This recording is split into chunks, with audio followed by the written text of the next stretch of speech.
Olá, pessoal. Continuando a falar desse livro aqui, História da Igreja no Brasil, do Eduardo Hornaert e outros autores.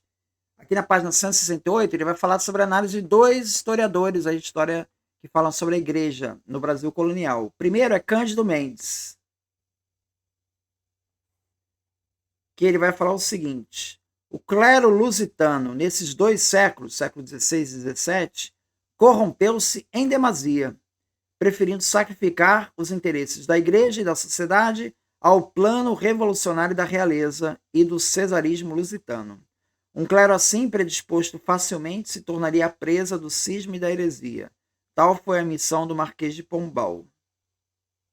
Tá? O poder real na sua guerra à igreja, mais pronunciada desde a união de Portugal à Espanha, havia corrompido a maior parte do clero na nomeação dos bispos, na distribuição dos benefícios e comendas das ordens militares, e de tal modo que nunca mais houve a reunião de concílio algum provincial e bem raros os sínodos diocesanos. No Brasil, apenas houve um em 1707, na diocese da Bahia. Era a dependência de Roma que se procurava evitar.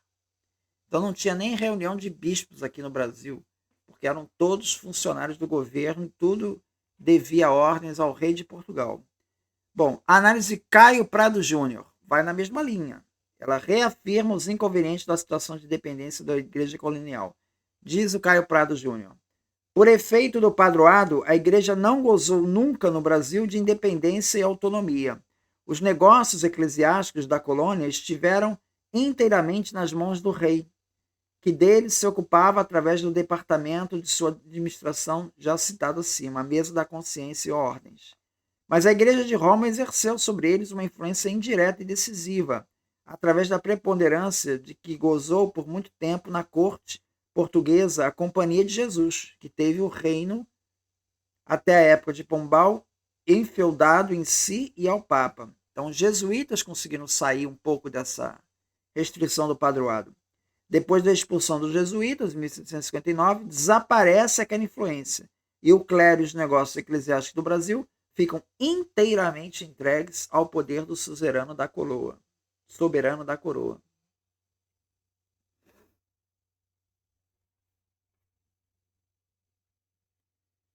Página 283 vai falar ali das dioceses. Todos esses dados nos apresentam uma figura do padre bastante diferente do modelo tridentino. O capelão vivia no engenho, viajava nos navios, acompanhava as bandeiras e monções. Era absolutamente indispensável nos descimentos de índios. Estava entrosado na vida das confrarias, enquanto o bispo e o vigário sempre ficavam distantes, nas vilas, nas cidades. O capelão representava uma igreja familiar, uma religião familiar, um cristianismo doméstico, enquanto o bispo e o vigário representavam a distante Roma, e sua organização dificultada pelas distâncias e pela organização da conveniência humana no Brasil, onde a família estava no centro. O capelão exprimia o familismo católico, para usar a expressão de Oliveira Viana. E na luta entre o catolicismo oficial e ortodoxo e o familismo católico, foi este, o familismo católico, que acabou vencendo. Então a igreja, na prática, né, era aquela que se estabelecia lá nos engenhos, e já gozava bastante assim, de certa autonomia, né?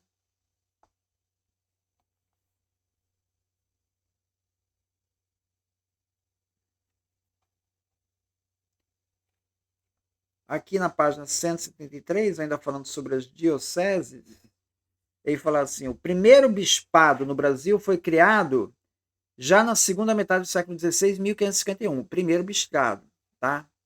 Quer dizer, a colonização do Brasil efetivamente começa com Tomé de Souza, lá em 1549, né? E durante mais de 100 anos, o bispado da Bahia foi o único existente. Somente um século depois foram criadas outras três dioceses, em Pernambuco em 1676. Então a primeira foi em 1551. Depois o próximo, 1676 em Pernambuco. Depois, nesse mesmo ano, no Rio de Janeiro e em Maranhão, em 1677. Depois, no século XVIII, se estabelece a do Pará, 1719, Mariana, 1745, e a de São Paulo, 1745. E não se criou mais nenhuma diocese até a independência. Desse modo, o Brasil chega ao término de 3 séculos de vida colonial com apenas 7 bispados.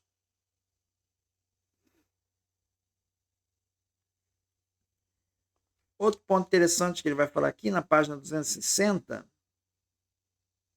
que a igreja tinha escravos, né? Isso já foi dito, né?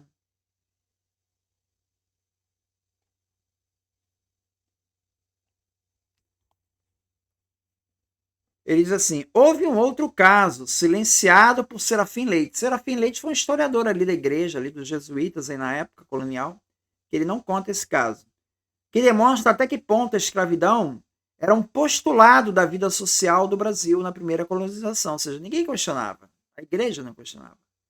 É o caso do tráfico negreiro jesuíta. É conhecido que houve um tráfico interno de escravos entre as casas jesuítas, por exemplo, entre a província do Brasil e a vice-província do Maranhão. Possuímos 2 cartas de Antônio Vieira, isso está na página 260. Uma de 1º de dezembro de 1659, a outra de 1º de maio de 1660, pedindo ao provincial do Brasil alguns escravos de ambos os sexos para trabalhar nas fazendas dos jesuítas do Maranhão. Mas houve também tráfico negreiro jesuíta entre Angola, Brasil e Portugal, e as razões desse tráfico nos fazem penetrar na tragédia da vida dos africanos no Brasil colonial. Escravo era, na realidade, a única forma de pagamento entre Angola e Brasil. As coisas se passaram da seguinte maneira. Desde os fins do século XVI, os jesuítas possuíam em Luanda, lá na África, igrejas e fazendas denominadas arrimos. Os jesuítas, administradores desses arrimos, se recusaram à missão, apesar das insistências do rei.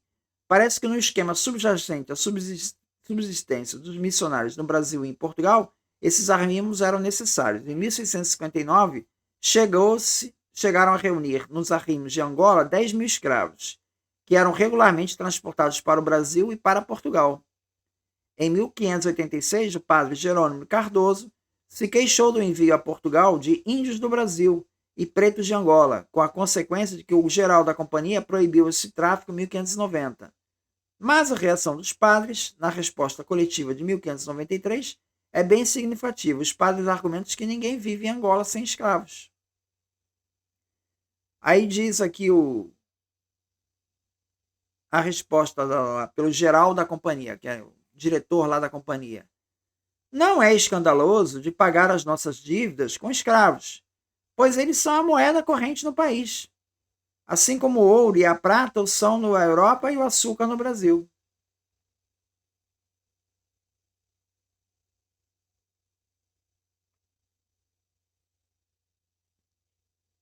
Dessa forma, o tráfico continuou de maneira encoberta, conforme sabemos, por uma carta do governador de Angola ao rei em 1609.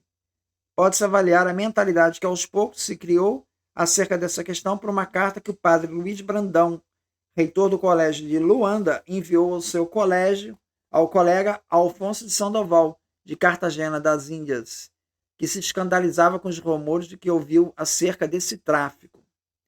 A carta de 1611. Ele fala assim: nós mesmos que vivemos aqui já faz 40 anos e temos entre nós padres muito doutos, nunca consideramos esse tráfico como ilícito.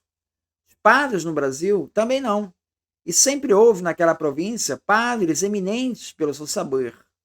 Assim, tanto nós como os padres do Brasil compramos aqueles escravos sem escrúpulos. Então,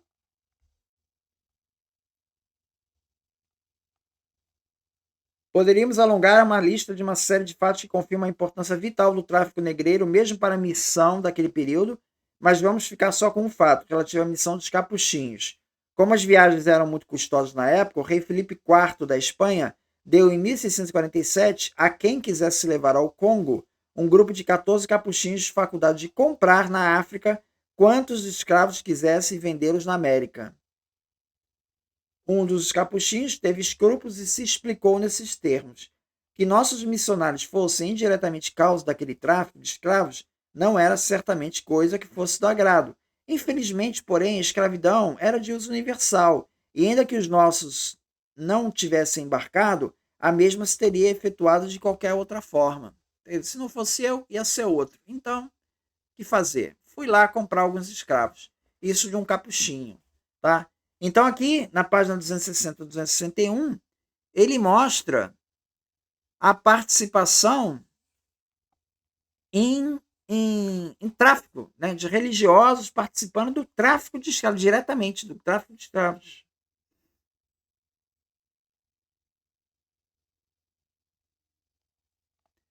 É isso, muito obrigado, então.